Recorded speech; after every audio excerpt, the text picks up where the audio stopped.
All right, and welcome everyone to our latest Big Questions Institute free webinar. We are excited that you are joining us today. I am Will Richardson with my co-founder Homa Tavangar, and our good friend Jesse Stommel is back again for another round of enlightenment and thought-provoking discussion, this time about designing for care, which we've been looking forward to for a long time since we had these conversations a couple months ago. Today will be about a 45-minute free webinar. Jesse is planning on talking for probably about 25 or 30 minutes. So there's going to be a lot of time at the end for Q&A. We encourage you to add your questions to the chat and also say hi in the chat right now. We see people chiming in already from Guatemala and Brasilia and all over the world.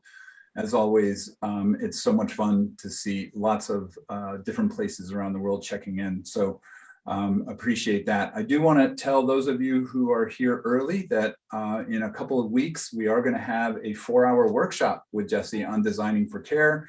We'll be putting that link in the chat, and you'll also be getting a follow-up email around that. And that's going to be a deep dive into what he is introducing to us today. So glad you're here. Without further ado, let's turn it over to Jesse. We hope you enjoy this session, and we will be back at the end for a little bit more detail. Keep those questions coming in the chat. Jesse, great to see you. Great to see you both. Super excited to be here again for this conversation. And it is a dreary day here in Colorado. And also I woke up this morning with a Halloween candy hangover. I don't eat candy usually. And my daughter just kept handing me candy. And you know, it was hard to refuse her. It turns out, since I don't eat candy during the year very much, or if at all, I've discovered some things I like that I didn't realize I like. I actually love Swedish fish. So I am a newfound fan of Swedish fish. I'm going to go ahead and share my slides. So again, I'm Jesse Stommel, and I've been teaching for 21 years, and I really approach this work as a teacher more than I do as a researcher. I also do research on these topics, and I've been an administrator for many years. But the self that I'm going to bring to you all today is my teachery self. The truth is that the last 18 months have been extraordinarily difficult. I led a series of open office hours with my colleague, Sean Michael Morris, where we started these in April last year, and we led them all the way through to the end of the year. And talking about how the pandemic was transforming the work that we were doing with students, talking about our students' needs, but also talking about our own needs. And it was really a space that Sean and I created in order for us to work through the stuff that was happening for us. In one of those sessions, one of the teachers said, and I have these words burned into the back of my brain and I can't get them out. And I think it's good that I can't get them out, but they're also hard to grapple with. And I think this is something that so many of us are grappling with. The teacher said, if this is what teaching continues to look and feel like, I don't know if I want to be a teacher anymore. And the charge that gave me was to figure out, how do we come together to continue doing this work? The work of teaching is vital. We have to find ways to continue doing this work. And we also have to find ways to continue being able to bring our full selves to the work and to being able to show up for the work. So let me go ahead and share my slides, and then I will jump in. And feel free to start asking questions now. I've got this YouTube chat open out of the corner of my eye, but it's pretty hard to keep my eye on that. But I know that Homa will be watching the questions and bringing some of those into the discussion. To me, This is a topic. I've got a presentation. I've got slides for you all. This is a presentation, though, that really depends upon our collective voices. So I'm going to try and leave as much room as possible for questions at the end. So the title here is Designing for Care, Building Trust and Community in the On-Ground and Online Classroom. Interestingly, our current teaching circumstances are so different from one to the next of us. I'll be talking a lot today about how we teach the students we have, not the students we wish we had.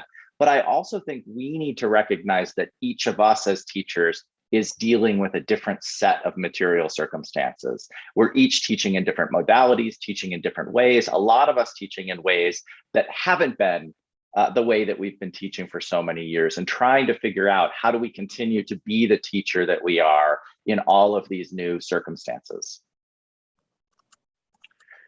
This is a quote from Sean Michael Morris and I's book, which is called An Urgency of Teachers, the Work of Critical Digital Pedagogy. We write, "It is urgent we have teachers. It is urgent we employ them, pay them, support them with adequate resources, but it is also urgency which defines the project of teaching." There's a lot going on in this quote for me, this idea of teaching as an urgency. And when we were titling our book, An Urgency of Teachers, the conversation Sean and I had is, what is the collective plural for the word teachers? The way that there is a murder of crows. We were trying to figure out what's the collective plural for the word teachers. And that's when we came up with this idea that it was an urgency. So an urgency of teachers, all of us working together. And the other thing that underlies this is that we can't do this urgent work unless our systems and structures support us in that work. And one of the things I want to say right now is that, and I say this in almost every presentation that I give, or I try to find space for it, is that when I'm talking about teachers, I mean a really, really broad definition of that word teachers. I think of the work of education as deeply collaborative. And that means that teachers are librarians, student support staff, substitute teachers, full-time faculty, part-time faculty. All of us are working together collectively to do this work. And so when I'm talking about teachers, I mean that much wider, larger group of individuals who come together to do this work. There is no one-size-fits-all set of best practices for building a learning community, whether on ground or online. We have to start by finding out who our students are, what they need to be successful, and how our institutional mission does and sometimes doesn't align with our practices. I do an exercise sometimes when I'm doing longer workshops where I have us working through some of the practices that we're developing around designing for care, around something like ungrading, and I have us actually bring up our institutional missions and talk about the way that some of the bureaucratic practices, some of the pedagogical practices at our institutions don't align with our missions. And people often say, well, how do I argue within my district, within my institution, at my college for a practice like ungrading, or for some of the approaches I'm going to talk through today? And oftentimes it's through our institution's missions that we can do that work. Most of our missions support the kinds of practices that I'm going to be talking about today. So here are 6 theses for designing for care in on-ground and online classrooms. And I've been working through these and sort of modifying them over the last year. I actually built these for a presentation that I gave at the very start of the pandemic, when people were wondering how they would continue maintaining the communities at the hearts of their institutions in the midst of all of the changes that were afoot. Number 1, stop conflating on-ground and online learning models, which require different pedagogies, administration, economies, curricula, and communities. We really have to think about on-ground and online as not neatly interchangeable. Throughout this talk today, I'm sort of talking both to on-ground and online teachers out of necessity, because that's the place that we find ourselves in. But it's really important for us to recognize that different inputs will lead to different outputs in each of these spaces. So when we start from a place of our intention, I think that that's a better place to start than from thinking about how do we just neatly port the practices that we would use in an on-ground space into an online space. 2, learning communities can and should be synchronous, asynchronous, on-ground, online. All learning is necessarily hybrid. That phrase, all learning is necessarily hybrid, is the slogan, if you will, for the journal that I founded about 11 years ago, Hybrid Pedagogy. And it's something that I've been working through and thinking about really deeply since then, that learning is happening in lots of different places. And so when we think about what that word hybrid means, it might mean that learning is happening online and on ground, but learning is also happening in our schools and in our communities. Learning is also happening at school and at home. And so thinking about how we bridge those spaces so that the community isn't something that just exists in only a single space, but something that thrives beyond the boundaries that are so often set up by our institutions.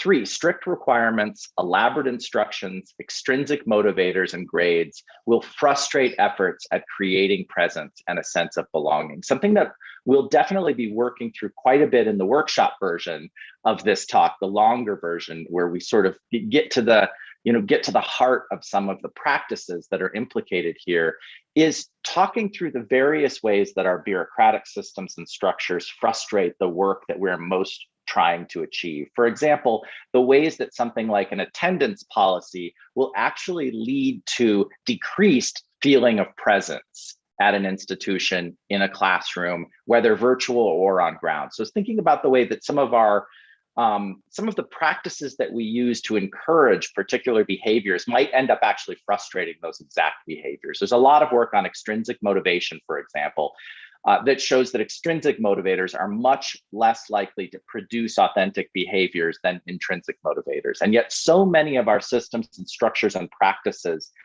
are built around extrinsic motivation rather than trying to develop intrinsic motivation. And I think that that's true both for students and also for teachers. There's something sort of underlying this entire talk today, that so many of the practices that might be doing harm to our students are also practices that our institutions, that administrators, that national systems, and are also subjecting teachers to. 4, the borders of a school are permeable. Online learning communities should also be permeable. So much of the work that we do online is happening in contained spaces like learning management systems, where they feel closed, they feel contained, they're difficult to get into, they're difficult to get out of. Can we create spaces where community can thrive, that's moving in and out of the spaces? Our ability to develop community will depend on our willingness to acknowledge trauma that members of our community have and will experience. The thing I want to say most importantly and emphatically about this is that, yes, over the last 18 months, so many of us and our students have experienced acute trauma. What the pandemic has revealed more than anything else is that the students most likely to be experiencing trauma right now were experiencing trauma prior to the pandemic. So thinking about the way that both acute and chronic trauma has been influencing and impacting the teaching that we've done, now we might be talking about it more directly, but it's important that we don't imagine that we can return to business as usual, or that we can solve the problem of the traumas of the pandemic or the traumas of the last 18 months, again, either for students or teachers, but that we have to use this moment to think more deeply and more critically about, again, who our students are, who they've been, what their educational experience has been up to the point that they come to our classroom, who our teachers are, what their educational experience has been, and how that influences the work that they do in classrooms. 6, our ability to develop community will depend on our willingness to continue feeling joy, having epiphanies, asking hard questions, and sharing our curiosity with one another. I've heard so much about continuity of instruction. How do we continue the instructional mission of our institutions? I've heard things about learning loss, the idea that there was some set of things we were supposed to be doing over the last year that somehow institutions failed to do for one reason or another maybe being a global pandemic. I'm not a fan of the idea of learning loss. So much has happened, so many things have happened, and we've learned from them all along. And then this idea that continuity of instruction is what we're trying to maintain. I think what we need to be doing is thinking about how do we maintain continuity of the communities at the heart of our institutions? How do we assure that we're continuing to be curious with one another, that we're sitting together uncomfortably in our not knowing, that we're asking hard questions of each other, rather than are we continuing to transmit the information necessary, supposedly necessary, as part of the instructional mission of our institutions? There is consensus in the literature about the benefits of a student's sense of belonging. Researchers suggest that higher levels of belonging lead to increases in GPA, academic achievement, and motivation. I think it's important for us to think, when we're thinking about care, and we're thinking about both care for students and also care for teachers, that we think about this work as also pedagogical, that care has a pedagogical impact, that if we want students to learn more, that if we want to challenge them more, that care is a necessary prerequisite for that work. People often put care somehow at odds with rigor, that somehow care and rigor are two things in tension with one another. And I hate the word rigor. I don't think the word rigor is saying what we mean for it to be saying. But if we think about something like the challenging work of education, the hard work of education, care is not at odds with that challenging, hard work of education. It is in fact necessary and a prerequisite for that work. There is robust evidence that social isolation and loneliness significantly increase risk for premature mortality, and the magnitude of the risk exceeds that of many leading health indicators. So, loneliness, a sense of belonging, these things impact the work that students do in classrooms. It impacts the success of their education. It also impacts our ability as teachers. But it's also important for us to acknowledge that things like loneliness, social isolation, the kinds of acute traumas that so many of us have experienced over the last 18 months also affect our lifespan. So this is life or death work. To create a sense of belonging, build a community of care, ask genuine, open-ended questions, wait for answers, let conversation wander, model what it looks like to be wrong and to acknowledge when we're wrong. Recognize that the right to speak isn't distributed equally. And this last one, probably one of the most difficult, make our listening visible. We have moved into different spaces and are working in different spaces where listening looks different. Listening to me is such an absolutely crucial. If you're leading a discussion, making your listening visible ends up being an extraordinarily important of that work of drawing students out and drawing them into the discussion.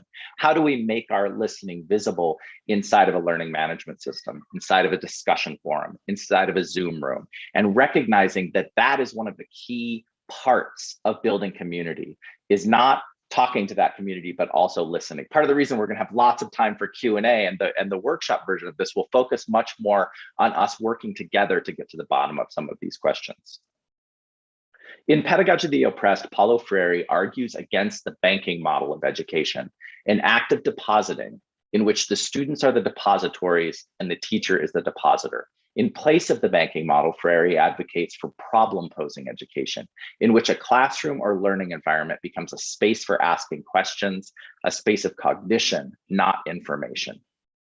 Critical pedagogy is focused on helping students become readers of their world, in the words of Paulo Freire, able to critically interpret their material and political circumstances in order to make effective change. So helping students become readers of their world is the prime mission of critical pedagogy. And I think that this mission, that this is all the more necessary right now. And I think also we need schools to be doing this work, to be thinking about how we can be critical readers of our world, but also critical readers of our institutions, critical readers of our classrooms, critical readers of our schools. And this is work that we should not be doing alone as teachers, but that we should be drawing students into. Inclusivity in education starts with small human acts. This is a slide that I actually made also for a presentation that I gave about 4 years ago. This was from a presentation that I gave specifically about how do we create inclusive communities on college campuses. I'm putting this slide here partly because I've been thinking since I gave this presentation about how some of this work changes in the last 18 months, and also how some of this work happens online. When we think about critical pedagogy and that the impetus of critical pedagogy, how do we do that work in digital space? When we think about inclusive pedagogies, how do they translate into digital space? So a few years ago, I argued that we need to walk campus to assess accessibility of common spaces in classrooms. Accessible desks in each classroom don't do much good if students can't get to them because the rooms are overcrowded. What is the equivalent of an overcrowded learning management system? What is the equivalent of an inaccessible or accessible desk inside of a learning management system? If we think about the value of movable chairs in our classrooms, what is the equivalent of having movable chairs inside of a learning management system or movable chairs inside of a Zoom room? Include a basic needs statement in your syllabi that directs students to resources and encourages them to talk to you if they need help. Don't bury the statement at the end. Right now, lead with it. And I think that is all the more crucial for us to start with an acknowledgement of who our students are, what their human material circumstances are. So often in online spaces, students encounter the classroom or they encounter the work as a stack of bureaucratic documents. They find the syllabus before they find us. They find the instructions about how to navigate the discussion forum before they're having a conversation with their fellow students. So how do we create spaces where we acknowledge students' humanity right from the start, where we front our humanity as teachers right from the start? Make sure there is an easy and advertised process for students, faculty, and staff to change their names in institutional systems. Be sure chosen names are what appear on course rosters and ID cards. Again, thinking about students' basic humanity and how you recognize and acknowledge it and how you listen for it. Regularly invite your community into hard conversations about equity, access, and inclusivity. For example, frank discussion of gender and race bias in grading and teaching evaluations. So in the midst of the pandemic, I've seen so much discussion about compassionate grading and devising compassionate grading systems or approaches. Interestingly, as I've watched those conversations happen, and then I've watched them move back to more traditional approaches in the 18th month of the pandemic, I have wondered why our grading practices weren't compassionate to start, and why we would pivot away from compassionate grading policies that we had developed. So using every moment, every challenge as a space to not just respond to our present moment, but also to imagine a world as though it might be otherwise, as Maxine Green says.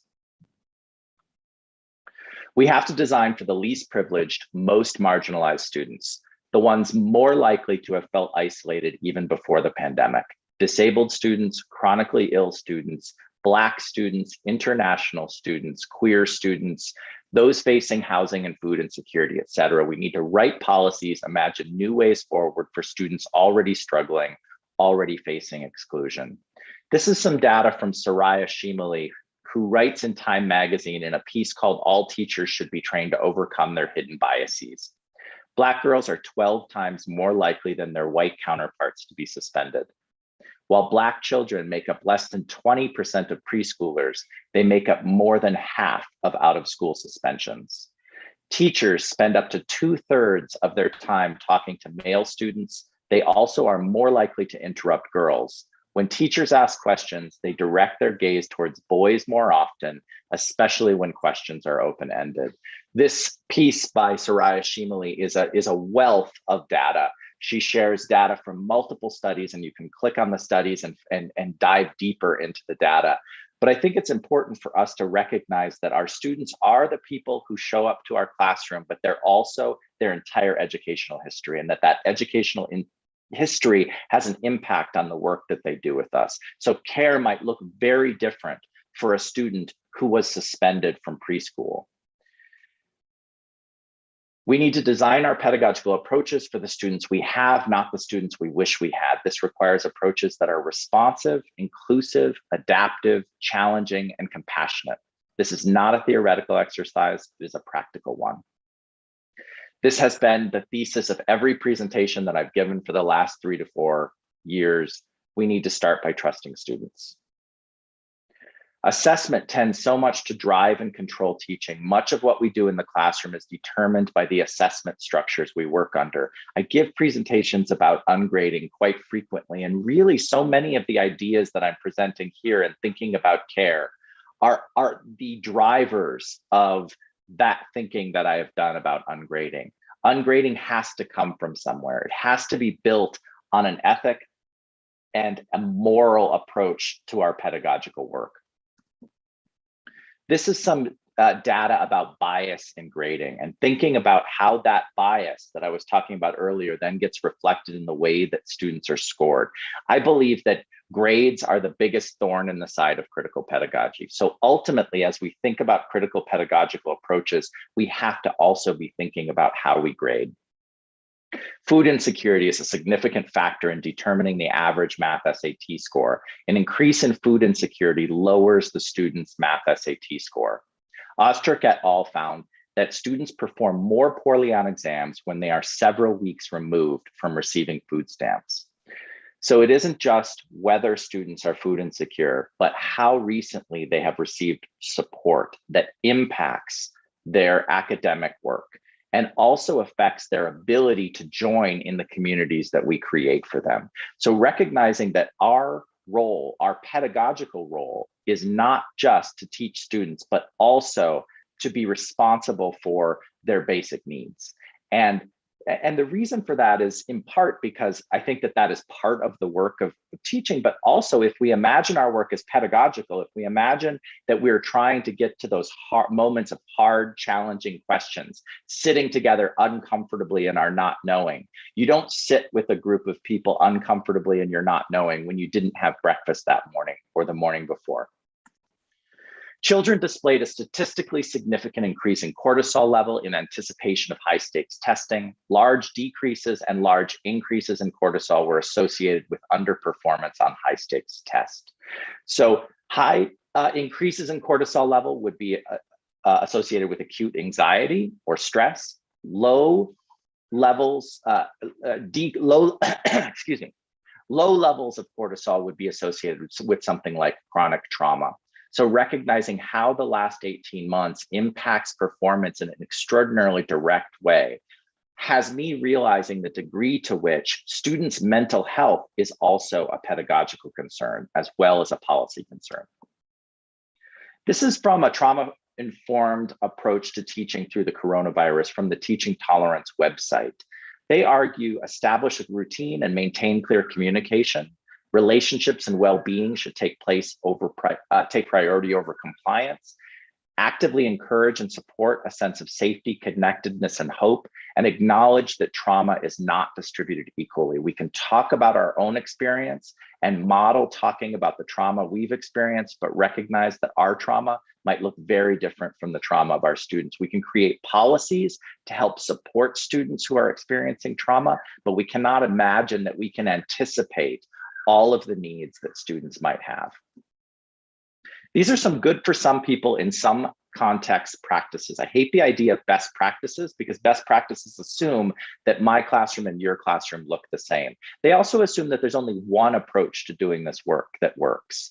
And ultimately, I think that I want each student to be experiencing something different in each of their classes, but I want those practices to be sort of founded in a pedagogical approach and a set of values that each individual teacher brings to that work. Here I argue we need to create multiple points of entry. Different students will be able to engage in different ways at different times. This is true now more than ever. Synchronous, asynchronous, video, text, and we need to design deliberately for each modality where students might access a course. We don't just imagine that we can port what happens in a physical classroom to students that are learning from home. If some students aren't able to come to the physical classroom, we don't want those students just to be flies on the wall because we've installed cameras in all of our classrooms. Start with hello, how are you? And designing a course, make sure the first thing students encounter is a human and not a tool or bureaucratic document. If some of our students are forced to learn online while others are able to learn face-to-face, we need to make sure that we're fronting the human with all of those students. So imagine a student coming to class and seeing a teacher who says, hello, how are you? And then contrast that with a student who might have to learn online and the first thing they encounter is a stack of bureaucratic documents. 3, remind students a rug won't get pulled out from under them. Use language like can instead of must, ask instead of require, flexible instructions that are expansive and offer wiggle room. And 4, ask students to reflect on their own learning. Whether or not you use ungrading practices or self-evaluations or have students self-grade, the very least, ask students when and how they learn, ask what barriers they face, listen and believe the answers. So over the years, I've been pushing on this idea of best practices, and I've been thinking about this notion of good for some people in some context practices, but I've also started to think about this idea of necessary practices. And these are the things that we have to do, and even to get to the place where we can have good contextual practices, things that are absolutely necessary for us or students to show up to the work of learning. What are those things? What are those barriers, those things that get in the way of us doing the work, that keep us from even getting to that first moment of hello, how are you? One, pay teachers a living wage. This includes academic staff, support staff, librarians, substitute teachers. I was reading a story about substitute teachers who were being paid minimum wage. And I thought to myself, if your district is paying substitute teachers minimum wage, that right there is the first thing that has to change in order to get us to a space of care. Two, know whether or not your students had breakfast. Don't expect performance of attention from students whose basic needs aren't being met. If a student falls asleep in class, this is a story my colleague Sarah Goldrick-Rab has told and something that I've also witnessed. If a student is falling asleep in class, ask them why. Ask them what's going on for them. Ask them if there's any ways that you can help. Usually you find that they're falling asleep not because of a lack of attention. They're falling asleep because they didn't eat dinner the night before, because they're working 2 jobs and they were working all night the night before. Find out what the reasons for this are, and also recognize that if students didn't have breakfast that morning, it is our responsibility as educators to make sure they get breakfast, to make sure they get food so that they can even show up to that moment of learning. 3, know whether your students have a safe place to live. Don't assign homework unless you know that every one of your students does have a safe place to live. There is a piece by a colleague of mine, Chris Schaffer, called Homework is a Social Justice Issue. And there's been a lot of writing on this particular issue, but recognizing that the ability to do homework, the safe place to do it from, the time to do it is a point of privilege. And so we have to recognize that assigning homework is making assumptions about our students and their abilities to do work from home. 4, work to minimize harm. Are you educating people, destroying them, or teaching them to destroy other people? I think oftentimes this is phrased as do no harm, but I think it's important to also realize that harm is being done to students elsewhere in the system. And that again, if our work is meant to be pedagogical, if we're helping students get to that hard place, that challenging place of learning, we have to both do no harm ourselves and also work to minimize the harm that's being done elsewhere in the system. I'm going to end with this from my longtime colleague and mentor, Martin Bickman. He writes, "We often ignore the best resource for informed change, one that is right in front of our noses every day, our students, for whom the most is at stake." Thank you all. I'm excited to have some questions and to chat with Homa. Jesse, thank you so much. That was my mind, as always, after you speak, is swirling. Lots of ideas. We have some great questions in the chat, and I think that more people are going to be adding some more. But, you know, one thing that we have been thinking about a lot, Will and I have been talking with schools about as we've been working with more and more schools around the world, is this idea that relationship is a technology, and that we are really striving to get more relational than transactional. And I think everything that you've talked about is the embodiment of this new way of thinking that is, in a way, it's ancient, but it is so forward thinking. And that we have been really thinking a lot about the work of Zach Stein, who talks about sort of the epic design challenge facing schools right now in this sort of liminal time between worlds that we're living in. And the design challenge is an education for humanity. And that, I think, is what you are talking about. So I'm going to start with the last question that Jane Shore just shared. Our good friend Jane Shore, I'm going to add in, from the Revolution School in Philly. And it's a question that came up earlier as well. I think a really compelling idea that you've brought up is how to make listening visible. In what ways might we create cultures and mindsets of care as part of the learning? So this idea of listening becoming visible, I think that's really compelling. It's kind of poetic too. It's something that I've been thinking about a long time. When I started doing Twitter chats many years ago, I started hosting DigPed Twitter chats about 10 years ago. And it was fascinating to see how much rapport and rat-a-tat-tat there was inside of a Twitter chat. But also it was interesting to think about how much went invisible inside of a Twitter chat. When we're in a room together, we can watch each other thinking. We can do something like sit uncomfortably in silence, in productive silence. And when I was leading those chats, I was trying to think like, what is the equivalent in a space like this to those things, which seemed to me so absolutely crucial to relational work. My parents are social workers and psychologists, and my brother is also a social worker. And so I grew up in a house of therapists and counselors. I remember really early on going to workshops that my mom would lead about communication skills. She ran a new parents class, and I was actually the babysitter at the new parents class for many years.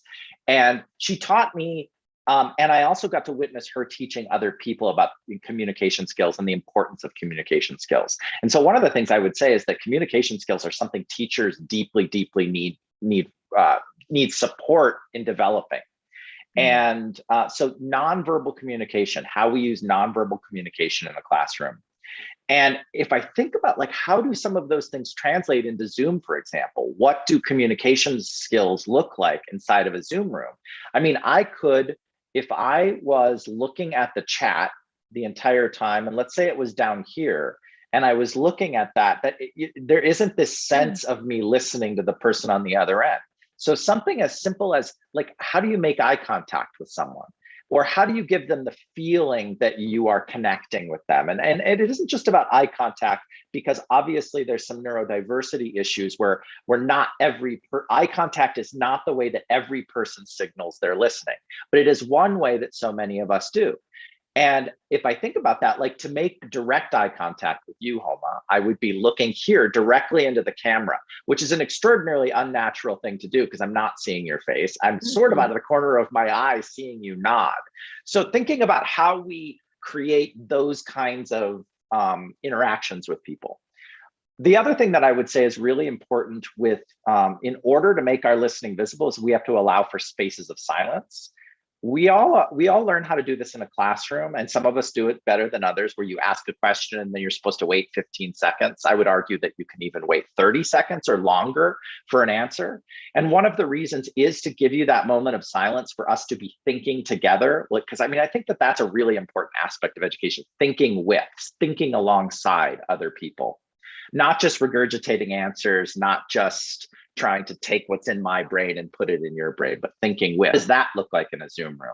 And one of the things that happens with technology is that silence is very uncomfortable. And partly it's uncomfortable because the silence is too quiet. Like, I don't hear the rustle of your clothes as you nod your head the way that I would if we were in a physical room. Even if we were on a landline, I would probably hear your breathing, which I don't. Instead, it's this silence that is extraordinarily uncomfortable. So helping us get used to that silence, I think, is important. And a practice that I've encouraged folks to do, and you've done it here, and I'm glad that you did, is not muting ourselves all the time. We think, oh, we should all start on mute, because all that noise in the background is distracting. And it can be distracting sometimes, but it is also the place where our humanity exists. Like you being able to see Hazel, you being able to hear Hazel banging pots in her room, which is right back there, right on the other side of that wall that I'm pointing to, is actually part of the work that we're doing. She isn't a distraction from the work. She is crucial to the work. Mm. Yeah, beautiful. There's so much that I want to unpack here, but we have a really limited time. We promised 45 minutes. So I want to jump to a question that I think a lot of people from Rachel. How might schools navigate the hard conversations in politically tense communities? Any strategies or suggestions? This is something very top of mind for a lot of people struggling right now with this. Yeah. I think that we need to allow space for those conversations to be as frank and as difficult as they need to be. We need to be able to stumble our way through some of those conversations. We can't expect that everyone is going to say the right thing at every moment. We also have to be willing to challenge each other when we feel like something a person is saying is an affront to our humanity, we have to be willing to call that out. And calling that out isn't about shutting people down, it's about creating space for community. And so ultimately, I think the harder these conversations are at this particular moment, the better, and the more we allow them to be hard. And also recognizing that the goal is not to shut people down, the goal is to create community, and community depends upon everyone's voice feeling heard. Yeah, I also think the shielding from discomfort, maybe many of us were raised or are raising kids, this sort of uh, problematic helicopter parent sort of philosophy of, I want to shield my child from experiencing any discomfort. Well, discomfort is a natural human emotion, and things will be uncomfortable. I think it kind of goes with, there's another question from Brendan Lake. He asks, what are some misconceptions where educators think they may be demonstrating care that may actually be detrimental to students or systems? And I think that, this whole idea of this gap between impact and intent, you may have really good intent, but the impact is traumatic, it's harmful. So how might we help educators with those misconceptions that are actually more harmful? I think I think the worst thing that we can do, but also the hardest thing to keep ourselves from doing, is moving from care to patronizing students. We have to recognize that care is something. So ultimately, what we want to build is we want to build a space where students, when they need support, can ask for support and know that they get it. This comes from Alfie Cohen's book, Unconditional Parenting. It talks about this in really extraordinarily useful ways, but this idea that the way that we create people who are able to thrive is not by withholding help and support. We actually want to give them the help and support that we need, that they need. But we also don't want to presume the kinds of help and support that a person needs. So ultimately, I think this goes back to the hard conversations. How do we create a space where we can have hard conversations with students where they can express their needs? So students have to be inside that conversation right from the beginning. You don't create a designing for care ethic and pedagogical approach at your summer session, at your institution, at your summer retreat where there are no students present. It's actually vital that we bring students into the conversation and that it rises out of their specific concerns and needs, and that we don't try and anticipate or preempt those. Again, we do that because we're afraid of discomfort and we're afraid of the work being or feeling messy. But we actually have to allow, this work is messy, and so it has to feel messy. Otherwise, we're not doing it quite right. Absolutely. I think that's a wonderful note to end on. We have a lot more questions. I apologize to everyone that we haven't been able to get to all of them, but clearly this topic is so vital, and people have asked, might we consider a future session on designing for care if they can't make the one coming up? I am just putting now in the link, this is the link to our upcoming 4-hour session. And there really is so much. I think, one of the other takeaways that I'm taking is designing for care is not a special event. It is not a special, oh, look at us, look how special we are to be doing this. This becomes part of the authentic sweep of everything that we do, bringing students in authentically into decision making, all the things that you're talking about, the relational over transactional considerations. So Jesse, thank you so much. I'll give you the last word before we sign off. I'm gonna end it with here and say, I hope all of you have a good day. And I actually, it was something I was thinking about a little bit earlier. I didn't use the phrase self-care in this, but that's a word that we often hear. And something that you said earlier, Homa, made me think that isn't self-care that we need? What we need is community care, because self-care is also a point of privilege. Who has the time to do the things that we constitute as self-care? How can we instead put our energy into supporting our community and looking towards something equivalent of community care? I love that. That's a beautiful note to end on. Jesse, it is always such a privilege and a joy to get to spend time with you. Big Questions Institute loves you. Thank you. You are our real wonderful, wonderful partner in this journey. So thanks everyone for joining. So many great friends from around the world, from Finland to Guatemala, Philly and Pittsburgh even got united here today.